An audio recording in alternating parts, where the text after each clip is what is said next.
여러분 안녕하세요. 세상을 바꾸는 작지만 강한 흐름 채널 M&L의 밸류 크리에이터 김장길입니다. 오늘은 새로운 코너를 들고 찾아왔습니다. 생존의 지혜라는 시리즈고요. 이거는 뜬금 잡설처럼 그렇게 조금 지나가듯이 가볍게 뜬금없이 얘기하는 그런 내용보다는 조금 더 진지한 얘기를, 그렇지만은 제가 정규 방송에서 올리는 그 풀영상보다는 조금 짧은 내용과 좀 덜 생각할 거리라고 얘기를 해야 되나요?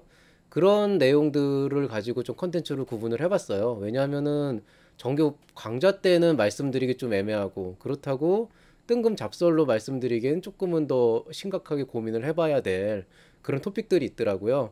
그 중에서 이제 제일 중요한 게 이 생존이라고 하는 건데요.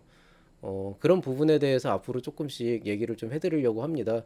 사실 제 영상을 보시는 분들은 대부분 아시겠지만은 저는 여러분한테 그 창업을 시작해서 성공하기 위한 비결을 알려드릴 수는 없어요. 왜냐하면은 창업에는 어차피 정답이 없고, 그 다음에 여러분이 결국에는 스스로 풀어나가야 할 문제라고 생각을 하는데요. 다만 제가 여러분한테 안겨드릴 수 있는 부분은 혹시라도 데스밸리에 빠지기 전에 조금이라도 준비를 할 수가 있다면은 어떻게 하면은 그 위험한 순간이 왔을 때 생존을 할 수가 있을까? 이런 내용들에 대해서 계속 말씀을 드리려고 하는 것이거든요. 그래서 뜬금잡설이나 사실 풀 영상 같은 경우도 기본적으로는 그런 것들을 목적으로 하고 있는데요. 그거보다는 좀 가끔씩 좀 더 좀 무거운 얘기들, 그렇지만은 좀 고민을 많이 해봐야 될 그런 주제들을 한번 말씀을 드리고자 합니다. 원래는 이번 주 계획은 이 생존의 지혜 시리즈의 첫 회 하고요. 그 다음에 초기 창업 패키지 원래 그 일문일답 AS 코너 그 사례 연구를 올리려고 했어요. 그래서 이 시리즈도 있고 지금 초기 창업 패키지에 대한 그 컨텐츠도 자료는 준비가 되어 있는데요. 준비를 하다 보니까 원래 오늘은 초기 창업 패키지를 올렸어야 되는데 좀 자료들을 보니까 아직 조금 사례가 제 마음에 안 들어서 조금 더 수정을 해서 더 정돈된 내용을 내일 제가 다시 한번 방송을 하도록 하겠습니다. 자, 그러면은 이제 잡담은 그만하고 바로 이제 방송을 시작하도록 하겠습니다. 안녕하세요. 채널 M&L의 밸류 크리에이터 김장길입니다. 오늘은 4월 17일 금요일이고요.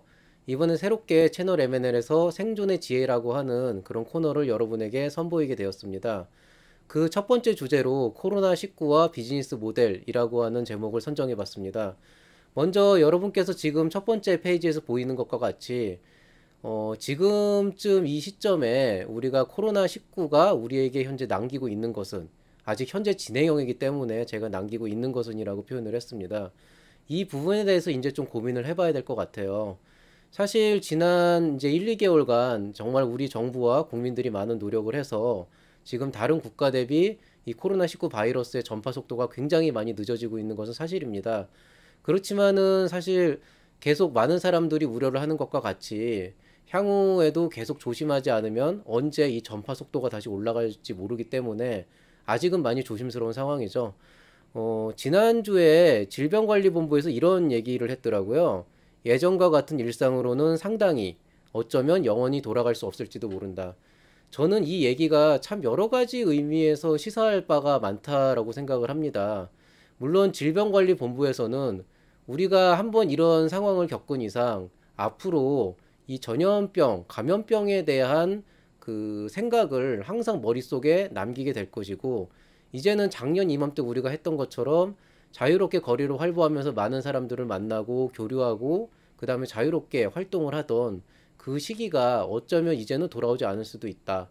이제는 항상 조심하고 주의하면서 감염병에 대한 대응을 해야 된다라고 이제 얘기를 했다고 생각을 합니다. 그렇지만 이 내용들이 사실은 창업을 하려고 하는 여러분한테는 조금 더 다른 의미로 다가와야 된다고 생각을 해요. 특히 이제 비즈니스 모델에 대한 내용인데요. 지금부터 이것에 대한 얘기를 좀 해드리도록 하겠습니다. 자, 먼저 화면에 나타난 이 내용을 한번 봐주시겠습니까? 제가 사회 현상과 인식의 변화라는 제목을 붙였는데요. 좀 생뚱맞은 내용이긴 하지만은 이제 V2H라고 하는 Vehicle to Home이라고 하는 시스템입니다. 이게 일본 도요타에서 약 5년 전쯤에 이제 보였던 그런 내용인데요. 뭐 대략적인 내용을 보시면은 뭐 태양광 등의 자연 친환경 에너지를 이용해서 전기를 집안에 공급을 하고 그 공급된 전력은 이제 각각의 집에 이제 하이브리드 자동차나 혹은 전기 자동차 등의 이제 배터리가 있잖아요. 그 배터리에 그 전기를 충전하기 위한 그런 이제 어떤 에너지원으로 사용을 한다는 것이죠. 그렇게 되고 평소에는 이 자동차를 그냥 일반 전기 자동차처럼 사용을 하다가 만약에 이제 전기가 끊기게 되는 그런 위기 사태가 발생을 했을 때 이 자동차가 단순히 운송 수단뿐이 아니고 이 안에 있는 배터리의 전력을 이용할 수 있는, 즉 자동차 자체를 어떤 움직이는 모바일 형태의 에너지 스토리지 시스템, 그 ESS라고 하는 그런 그 장치로 활용을 함으로써 새로운 형태의 스마트 그리드라고 하는 것을 이제 선보이겠다라고 하는 그런 아이디어를 주창을 하고, 실제로 이 내용을 바탕으로 해서 일본 전역에 이 V2H 시스템이라고 하는 것들이 계속 구축이 되고 있는 것으로 알고 있어요. 그리고 이게 더욱더 나아가서 비이클 투 로드라고 해서 이제는 정말 자동차가 움직이는 ESS가 돼가지고 어딘가 이동을 해서 전기가 부족한 곳에서 여기 있는 파워를 끌어다가 쓸 수 있게 하는, 물론 이게 가능하게 하기 위해서는 그 자동차에 들어가는 배터리가 기본적으로 용량이 꽤 커야 되겠죠. 그렇지만 어쨌든 뭐 이런 어떤 전반적으로 그냥 단순히 우리가 전기를 발전소에서 공급받는 곳이 아니고 항상 언제 어디서든 전기를 이용할 수 있는 이런 시스템을 구축하고, 좀 더 나아가서는 세부 내용들을 보시면은요, 그 정부에서는 이런 시스템을 구축한 다음에 이제 아시아 각국으로 퍼뜨려 가지고 이런 자기네들의 이 컨트롤 시스템을 전파하겠다. 이게 사실 되게 무서운 얘기거든요. 무슨 얘기냐면은 쉽게 얘기해서 이제 다른 국가의 어떤 전기 에너지 공급 시스템을 이쪽에서 컨트롤할 수도 있다라고 하는 그런 이제 되게 엄청난 얘기가 깔려 있는 내용인데요. 사실 제가 이 VTH라고 하는 거를 말씀드리는 이유는 이런 비즈니스 모델을 생각하시라는 게 아니고요. 이 VTH 시스템이 나온 배경을 좀 말씀드리려고 하는 거예요. 이 배경이 뭐랑 관련이 있냐면요. 2011년도에 쓰나미가 터졌을 때, 그 동경 대지진이 아니죠. 거기가 동경이 아니고 이제 저 동북지방이 났었는데, 그때 대지진이 터지고 쓰나미가 올라오면서 여러분도 다 아시는 그 후쿠시마에 있던 그 발전소가 이제 문제가 심각해졌죠. 그해 여름이 정말 일본에서는 최악의 해였던 것 같아요. 저는 유학을 했다가 학위를 받고 2009년도에 일본을 떠났고요. 그렇기 때문에 2011년도에는 일본 현지에 없었습니다마는 그래도 그 당시에 같이 공부를 했었고 계속 연락을 하는 친구들이 있었거든요. 그때 이제 어떻게 지내냐 걱정이 돼서 물어봤더니 뭐 이미 그때는 이제 상황이 발전소 상황 자체는 좀 어느 정도 좀 잠잠해진 후였는데요. 그 당시에 그 발전소 문제가 굉장히 심각했기 때문에 그해 여름에 일본 전역에서 전기 에너지 공급이 70% 이상이 줄어들었었어요. 그렇게 되면서 일본 한여름이 정말 덥거든요. 보통 심할 때는 42도에 습도 한 70%까지 올라가는데요. 근데 그 정도가 되면 정말 숨이 턱 하고 막히는 그런 더위가 됩니다. 그런데 그럴 때는 정말 집에 들어가서 에어컨을 틀지 않으면 정말 잠 자는 건 고사하고 진짜 숨쉬기도 힘든 상태가 되거든요. 그 시기를 그냥 에어컨 없이 날 수밖에 없었다 그러더라고요. 뭐 일단 전기가 안 들어오니까요. 참 그때 되게 많이들 고생을 했었는데요. 이 일련의 사건들을 겪으면서 그 일본 국민들의 머릿속에는 굉장히 강한 한 가지 고정관념이 바뀌게 돼요. 그건 뭐냐면은요. 언제나 365일 24시간 사시사철 언제나 걱정 없이 쓸 수 있었던 공공재인 전기 에너지가 언제 어느 순간에 우리가 예측하지 못한 그런 이유로 인해서 전혀 사용하지 못할 수 있는 그런 상황이 올 수 있다라고 하는 그런 이제 두려움이 생기게 된 거죠. 그 인식이 뇌리에 박히게 된 거예요.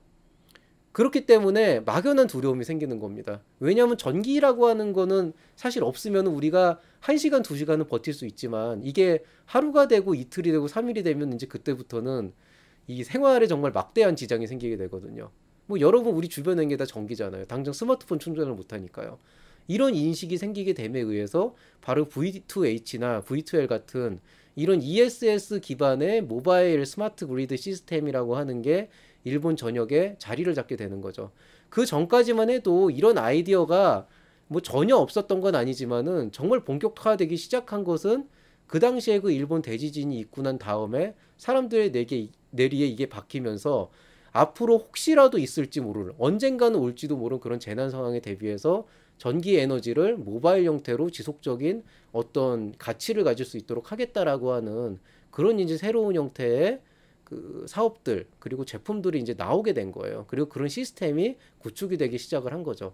이게 바로 사회 현상과 인식의 변화라고 하는 내용입니다. 제가 여기까지 얘기를 했으면 왜 이 얘기를 하고 있는지 아마 몇몇 분들은 이미 깨달으셨을 거예요. 지금 우리는 코로나19라고 하는 사회 현상을 겪고 있고요. 그렇다면은 과연 이 상황이 언제 종식될지 모르지만 완벽하게 종식이 됐다라고 선포를 하는 그 시점에 과연 우리나라의 국민들뿐만 아니라 전 세계에 있는 모든 사람들의 뇌리 속에는 어떤 인식이 바뀔 것일까요? 이걸 한번 고민해 봤으면 좋겠습니다. 자, 제가 굳이 구체적인 예를 들지 않더라도요. 지금 이 코로나19로 인해서 우리 사회가 얼마나 그 격동의 시기를 보내고 있는지는 여러분이 더 실감하고 계실 겁니다. 뭐 당장 근처에 있는 체육관도 예전처럼 운동을 하기 굉장히 힘든 환경이 됐죠. 이제는 뭐 개인 운동복이나 이런 것도 지급이 안 되는 상황이고 굳이 거기 가서 운동을 하기 위해서는 본인이 각자의 운동복을 가지고 가서 수건까지 가지고 가서 마스크를 쓰고 운동을 한 다음에 씻고 이제 나올 수밖에 없는 그런 이제 불편함이 실제로 시작이 됐고요. 뭐 심한 경우에는 몇 달 전에 카페나 식당 창업을 하셨다가 손님이 완전히 끊겨버려 가지고 어쩔 수 없이 이제 폐업 수순을 밟고 계시는 그런 안타까운 사례도 있습니다. 자, 근데 이런 뭐 극단적인 사례를 놓지 않더라도요. 지금 전국적으로 많은 자영업자들도 그리고 많은 사업하시는 사장님들도 굉장히 혼란스러워하고 있어요. 그 이유가 왜 그러냐면은요. 게임의 룰이 바뀌고 있기 때문입니다. 지금 우리나라를 포함해서 전 세계에 뭐 유가나 이런 문제로 인해서 뭐 다시 한번 금융위기가 오고 있다고 얘기를 하는데요. 이 금융위기의 본질을 제가 굳이 여기서 설명할 필요는 없을 것 같아요. 왜냐하면 훨씬 더 좋은 이제 경제 프로가 있기 때문에. 그렇지만 제가 여러분한테 말씀드리는 거는요. 지금 이 혼란스러운 상황은 나라에 돈이 없어서는 아니거든요. 그것보다는 게임의 룰이 바뀌고 있는 거예요. 만약에 이번 사태가 그냥 한두 달 정도 지속되다가 어느 순간에 완전히 종식이 되고 그냥 예전하고 똑같이 사람들이 밖으로 나와가지고 이제 뭐 자유롭게 얘기하고 뭐 접촉을 하고 막 모여가지고 같이 운동도 하고 이런 자유로운 환경이 될 거라고 이제는 아무도 생각을 하지 않고 있거든요. 즉 무슨 말씀이냐면은요. 정말 이제는 다시 예전의 삶으로 되돌아가기 힘들 거다라고 하는 얘기가 바로 그겁니다. 즉 모든 국민들의 인식에 그리고 여러분들의 머릿속에 그 제 머릿속에는 이제 뭐가 박혔냐면은요. 앞으로 이런 상황이 언제 또 와도 이상할 것은 없다. 왜? 한 번 왔기 때문에. 그렇기 때문에 우리는 이제는 과거와 같은 형태의 생활 패턴이 그대로 적용되진 않을 거라는 예상을 누구나 할 수가 있는 거죠. 그렇기 때문에 게임의 룰이 바뀌고 있는 겁니다. 즉 무슨 말씀이냐? 쉽게 얘기해서 작년에 돈을 벌던 방식으로는 올해 돈을 벌기 힘들 거라는 거예요. 작년에 왔었던 식당에 계속 왔었던 그런 손님들이 올해는 그 100%가 안 오고 상당히 적은 수의 손님만이 올 수밖에 없는 상황이 될 것이고 그게 앞으로 어떠한 식으로 퍼질지 모른다는 거죠. 그렇다고 모든 식당에서 앞으로도 영원히 계속 이마에다가 이 온도계를 찍어가지고 재고 마스크를 쓰도록 하고 손소독제를 하도록 하고 이렇게 계속 안내할 수는 없잖아요. 그렇기 때문에 지금 많은 회사의 사장님들, 대표님들 그리고 실제로 자영업을 하시는 분들이 걱정을 하는 이유는 굉장히 막연한 거지만 굉장히 실질적인 이유. 게임의 룰이 바뀌고 있는데 과연 나는 이 바뀌고 있는 룰에 어떻게 대처를 해야 할 것인가. 예전과 같이 똑같은 방식으로는 수입을 올릴 수가 없습니다. 매출이 나오질 않아요. 그렇기 때문에 우리가 지금 이렇게 혼란스럽다고 생각이 됩니다. 자, 그러면 제가 굳이 이 얘기를 여기서 왜 하느냐. 최근에 저한테 사업계획서에 대한 검토를 요청하시는 분들이 꽤 있어요. 뭐, 제자들도 있고, 뭐, 외부에서 오시는 분들도 있고 해서 제가 뭐 꼭 무슨 정부 지원 사업의 사업계획서만 검토하진 않고 실제로 일반 창업 상담도 많이 하거든요. 이제 그런 분들에 대한 얘기를 들어보면은 좀 안타까운 경우가 아예 새롭게 시작하시는 분들 같은 경우에는 작년부터 준비하던 그 창업 내용을 그대로 갖고 오시기도 하고요. 그 다음에 이미 사업을 하고 계시는 분들은 그냥 작년부터 해오던 기조를 그대로 유지를 하면서 거기에다가 이제 어떤 내용을 추가해가지고 그냥 올해 사업 계획서를 이렇게 썼는데 이거를 지원 사업에 내려고 한다. 이런 상담을 해오시는 분들이 있어요. 근데 그런 것들 중에는 우리가 바뀐 생활 패턴에 크게 영향을 받지 않는 그런 아이템들도 있거든요. 뭐 언제 어떤 상황에서건 우리들은 결국에는 하루에 삼시세끼 밥을 먹을 거고 가끔씩 커피도 먹을 거고요. 이렇게 유튜브 시청도 할 것이고 공부도 할 것이고 책도 읽을 것이고 사람들과 대화를 할 것입니다. 그런 어떤 기본적인 요소들이 바뀌진 않을 것이기 때문에 뭐 일반적인 그런 행동들에 관련된 아이템이라면은 그래도 비교적 좀 양호한 편이죠. 그런데 이 생활 패턴이 바뀜으로 인해서 굉장히 힘들어지는 그런 상황들이 있어요. 그런 것들을 지금부터 좀 얘기를 해보려고 합니다. 자, 이제 이런 예를 한번 들어볼게요. 예를 들어서 제 사업 아이템이 뭐 이런 겁니다. 어떤 장소에서 좁은 장소에서 사람들을 막 이렇게 모아놓고 같이 뭔가 시너지를 일으키기 위한 무슨 애자일 프로세스 같은 거를 할 수 있는 그런 어떤 집체 교육을 하는 그런 컨텐츠를 계속 양산을 한다고 한번 생각을 해보시죠. 이 사업 아이템을 갖고 저한테 오셔서 보통 이제 상담을 하시게 된다 그러면 제가 이런 걸 물어봐요. 대표님, 대표님은 이 얘기를 하기 전에 이런 고민을 한번 해봐야 될 것 같은데요. 이 코로나가 앞으로 어떻게 종식이 되고 언제쯤이면은 지금과 같은 조심스러운 상황에서 뭐 좀 적어도 마스크를 하고 다니지 않아도 되는 그런 안심할 수 있는 즉 뭐 예전만큼은 아니더라도 예전과 비슷한 수준의 그런 생활 패턴으로 돌아갈 수 있을 거라고 생각을 하세요? 라고 물어보면은 대표님께서 보통 생각을 하시다가 빠르면은 6개월, 길면은 1년에서 2년까지도 갈 수 있을 거라고 생각을 한다라고 말씀을 하시죠. 자, 이 아이템을요, 만약에 이번 예비 창업 패키지와 같은 지원 사업에 내게 되면은요, 여러분은 약 8개월 동안의 사업화 자금 지원을 받게 될 것이고, 그 사이에 의무적으로 사업자 등록을 하게 될 것이고요. 그리고 뭐 내년도에 초기 창업 패키지라고 하는 지원 사업이 있기는 하겠지만은 어쨌든 여러분 그때부터는 본격적인 사업을 하게 됩니다. 즉 여러분이 지금 이런 아이템을 가지고 어떤 식으로든 지원 사업을 받아서 시작을 한다면 어찌 됐건 간에 여러분은 1년도 안 되는 시간 안에 어떤 식으로든 이 사업이 런칭이 돼요. 그리고 이 사업은 그러면 하면 안 되는 사업이에요. 왜냐하면 1년 뒤에 코로나가 완전히 종식되지 않고 사람들이 원래의 생활 패턴으로 돌아오지 못한다고 대표님 본인이 생각한다면은 이 사업은 하면 안 되는 거죠. 왜? 매출이 안 나오잖아요. 사람들이 모이지 않잖아요. 그렇기 때문에 적어도 지금 우리가 고민을 해봐야 되는 건 불과 1개월 전에 2개월 전에 이 코로나라고 하는 사태에 대비해서 우리가 미리 준비를 하고 고민을 해야 된다라고 하는 그때와는 또 다른 상황이 돼버렸어요. 이제는 사람의 생활 패턴이 달라지고 인식이 달라졌습니다. 게임의 룰이 달라졌어요. 그럼 여러분은 이제는 어떤 고민을 해야 되냐면요. 어쩔 수 없이 집단으로 만들어야 되는 그런 프로그램이라고 하더라도 그거를 오프라인이 아닌 온라인으로 어떻게 돌려버리고 최대한도로 최적화를 시켜서 기존과 똑같은 효과를 누릴 수 있는 그런 서비스 플랫폼을 만들 수 있느냐를 고민하셔야 되고요.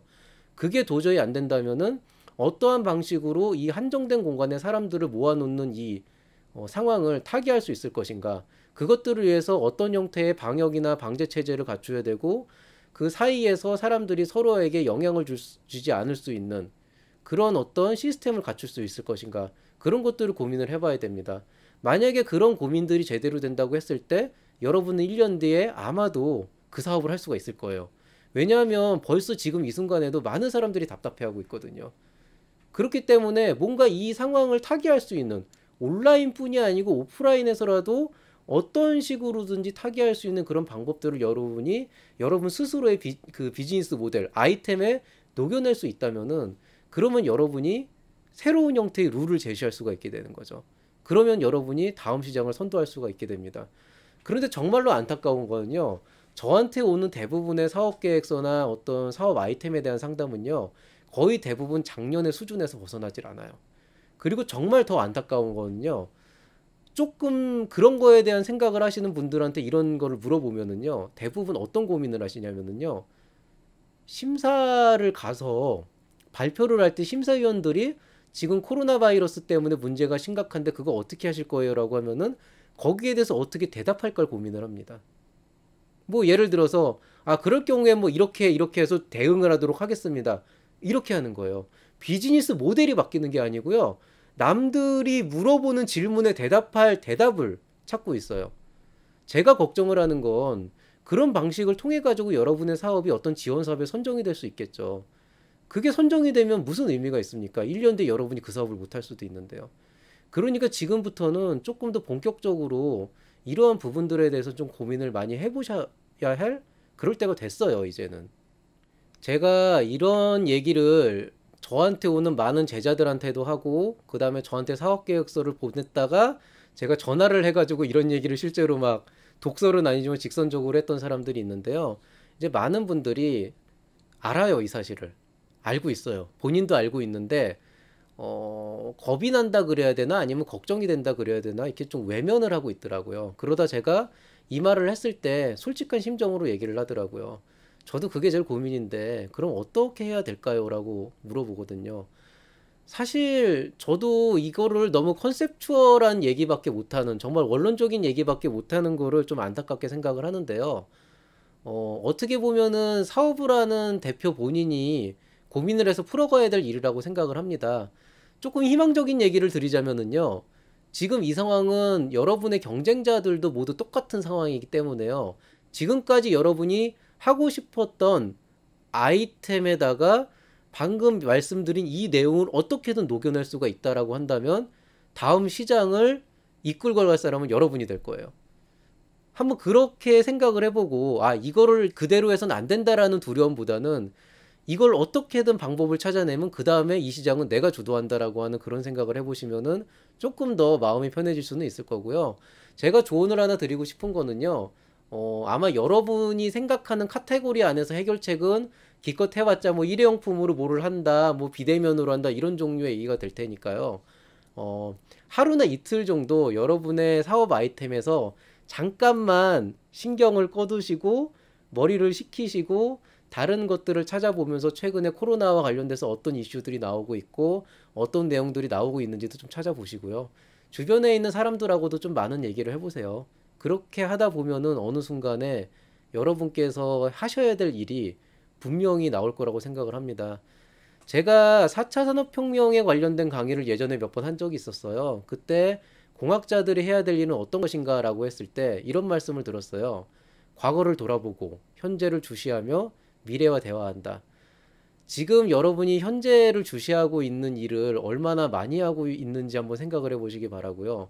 과거의 역사에 지금과 같은 똑같은 사태는 없었지만은 어떤 식으로 역사의 흐름이 흘러져 왔고 어떤 위기 상황이 나왔을 때 항상 어떠한 솔루션이 나왔는지 좀 고민해 보시기 바랍니다. 그런 준비가 되었을 때 여러분은 비로소 미래와 대화할 수 있는 그런 인재 자격을 갖추게 될 것이고요. 그때쯤 됐을 때 제가 아마 같이 고민해 드릴 수 있는 어떤 게 나올 수 있을지도 모르겠어요. 그런 생각을 좀 해주시기를 바라겠습니다. 그리고 이것도 한번 생각해 보셨으면 좋겠어요. 최근에 이런 정부 지원 사업과 관련해 가지고 코로나19 이슈가 나오게 되면서 그것과 관련되어 있는 어떤 아이템들을 계속 전면 배치를 하시는 분들이 있는데요. 그건 사실 그렇게 바람직한 경우는 아닙니다. 왜냐하면은 당장에야 관심을 끌 수 있겠지만 반대로 얘기하면은 그렇게 단발성의 아이템들은 코로나19가 사라졌을 때 결국 똑같이 사라질 수도 있거든요. 그러니까 어떻게 하면 영속적인 가치를 가져갈 수 있을지에 대해서 고민을 해봐야 되는데요. 결국엔 제가 아까 말씀드렸듯이 게임의 룰이 바뀐 것이고 우리의 생활 패턴이 일부 바뀌긴 해야겠지만 여전히 사람은 살아갈 것이고 필요로 해야 되는 요소들은 항상 있을 것입니다. 그렇기 때문에 여러분이 원래부터 생각해왔던 아이템이나 그 사업 분야에서도 분명히 지금의 상황을 성공적으로 녹여가면서 영속적인 가치를 가져가면서 할 수 있는 일이 있을 거라고 생각을 하고요. 심사위원들도 결국에는 제2의 소비자거든요. 그렇기 때문에 만약에 여러분이 그런 고민을 안 하고 그냥 과거에 해왔던 그 일들을 스스로의 신념이라고 생각하고 그대로 강요를 한다면은 아마도 심사위원들은 납득을 하지 못할 거고요. 그와 똑같은 일들이 향후 여러분이 그 사업을 런칭했을 때 소비자들도 납득을 못하는 그런 일들로 이어질 수 있는 그런 상황이 될 것이라는 것도 좀 생각해 봤으면 좋겠습니다.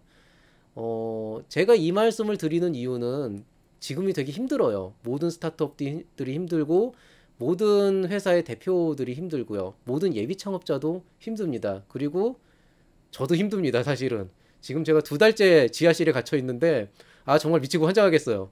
뭐 그런데 이 상황에 계속 고민을 하다 보면은 아마 우리가 앞으로 해야 될 일이 무엇인지가 보이게 될 때가 올 거라고 믿습니다.